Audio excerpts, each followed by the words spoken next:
Allez, bonjour à tous et bienvenue pour voilà, une nouvelle édition de La gentillesse du lundi. Alors aujourd'hui, ça va être un thème un peu spécial. On va voir quel est votre vrai CV. Alors pourquoi la question du CV, c'est que alors je suis pas du tout devenu recruteur ni je suis pas du tout non plus dans les ressources humaines dans tout ce secteur-là. Donc une bonne pensée pour tous ceux qui peuvent évoluer dans ce secteur-là, mais ce que je voulais aujourd'hui, c'était prendre l'exemple du CV pour montrer à quel point, en fait, ce qui est important dans nos vies, c'est vraiment d'aider un maximum de personnes. Donc, on va reprendre, voilà, on va dire, pour moi, les trois composants un peu clés d'un CV. On a les formations, les expériences, et bizarrement, j'accorde beaucoup d'intérêt à ce que j'appelle les intérêts et loisirs.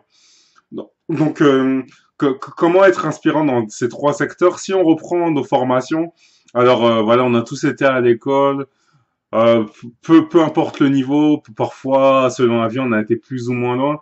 Mais aujourd'hui, je veux pas forcément vous parler de diplômes un peu classiques, type le brevet, le baccalauréat, ou les licences, masters, etc.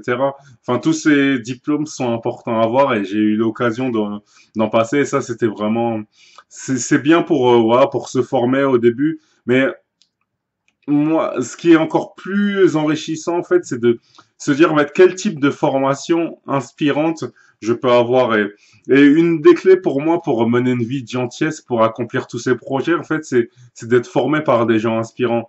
Par exemple, j'ai eu l'occasion, moi, l'an dernier, d'aller aux États-Unis pour passer une formation, formation informatique qui est faite par ClickFunnels. Et voilà, le créateur de ClickFunnels, Russell Brunson, voilà, c'est vraiment quelqu'un d'inspirant parce que c'est quelqu'un qui donne beaucoup de contenu gratuit et puis ensuite payant pour ceux qui le veulent pour aider et vraiment faire une différence chez les gens. Et il faut vraiment en fait chercher ce type de formation et ce qu'on constate, c'est que souvent quand on est dans l'école classique ou quand on peut passer parfois certaines formations professionnelles un peu vide de sens, non, parce que toute formation est un apprentissage et tout apprentissage est bon à apprendre. Mais parfois, en fait, ce que je remarque, c'est que beaucoup de gens se sont désengagés à l'école ou au travail parce que parfois on est formé par des gens qui ne nous correspondent pas. Je me dis toujours que chaque personne peut apporter des choses, mais tout le monde n'a pas forcément cette formation ou ce savoir qui nous correspond et qui va nous inspirer. Donc, cherchez toujours voilà, ce type de formation. Ça peut être des formations, ça peut être des séminaires parfois d'un jour, ça peut être vraiment beaucoup de choses. Ça peut être aussi beaucoup de webinaires, beaucoup de formations en ligne. Vous avez aussi sur YouTube, voilà, tous ceux qui donnent du contenu gratuit. Donc, si moi ou d'autres personnes vous considérez que qu'on vous inspire par nos formations, par nos contenus, voilà, c'est un honneur et en tout cas, on continue à le faire et le but, bien sûr, dans tout ça, c'est dans le côté inspirant, en fait, c'est pas forcément en termes de résultats, en termes de chiffres. C'est pas un résultat qui est intéressant en termes de vues, se dire est-ce que une vidéo va faire 100 000 vues. Mais si une vidéo peut déjà changer la vie de 10 personnes, et si une vidéo peut vous faire comprendre que vous avez un grand potentiel et que vous pouvez changer vos vies en vous formant et en vous inspirant des bonnes personnes, ce sera déjà un honneur. Et ce sera un honneur si vous avez cet esprit positif à la fin de cette vidéo. Donc voilà, formez-vous toujours avec les bonnes personnes et vraiment, voilà, selon vos vécus, selon ce qui vous correspond, cherchez toujours ces personnes qui vont vous inspirer, et vous motiver à passer au niveau au-dessus.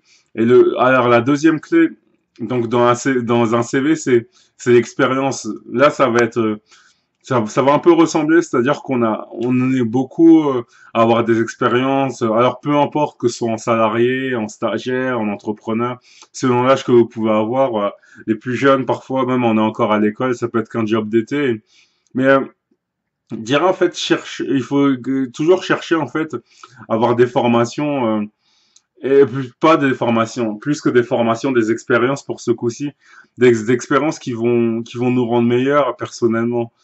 Par exemple, il y a quelques années, j'avais eu l'occasion de faire agent de propreté et par exemple ce que beaucoup peuvent considérer comme peut-être humiliant, rabaissant. Ben, moi, j'en ai appris beaucoup quand j'étais très très jeune à l'époque, parce que voilà, j'étais au début de ma vie adulte et c'était intéressant en fait d'étudier le style de vie d'adulte, bien sûr beaucoup plus âgé, mais voilà, parfois, de ce qu'on peut considérer tout en bas de l'échelle, ça peut être des choses qui apprennent beaucoup, en fait. Et une expérience est enrichissante quand d'un côté, on s'entoure de gens qui vont être honnêtes, et quand de l'autre, on apprend beaucoup, en fait.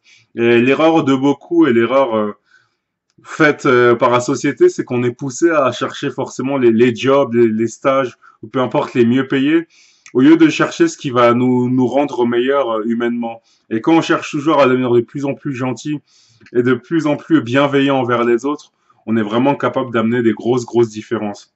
Donc voilà, cherchez toujours ces formations inspirantes et et ces expériences qui vont vous édifier.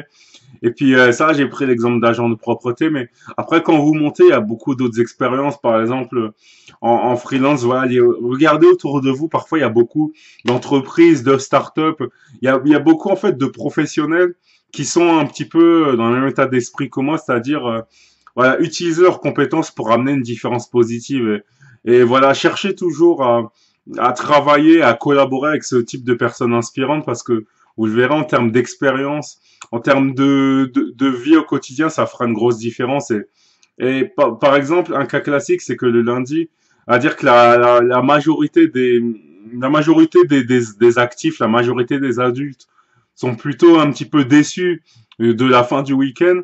Mais quand on travaille avec des bonnes personnes, ben d'un coup, en fait, on a beaucoup moins cette notion d'attendre le vendredi soir, d'attendre le week-end pour recommencer à avoir du plaisir dans nos vies professionnelles. Voilà, c'est pas incompatible d'avoir une vie professionnelle très enrichissante,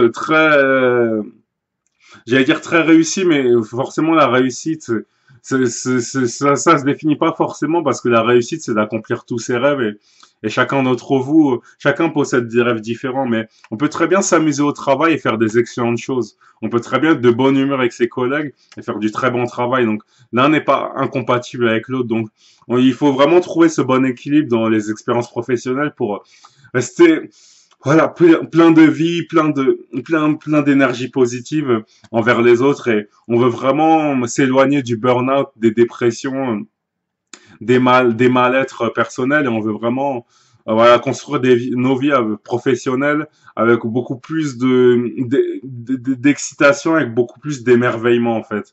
Et c'est un challenge qui est pas facile parce que bien sûr, si c'était facile, on le ferait tous. Mais justement, plus c'est difficile et plus il y a des possibilités de faire des grandes choses.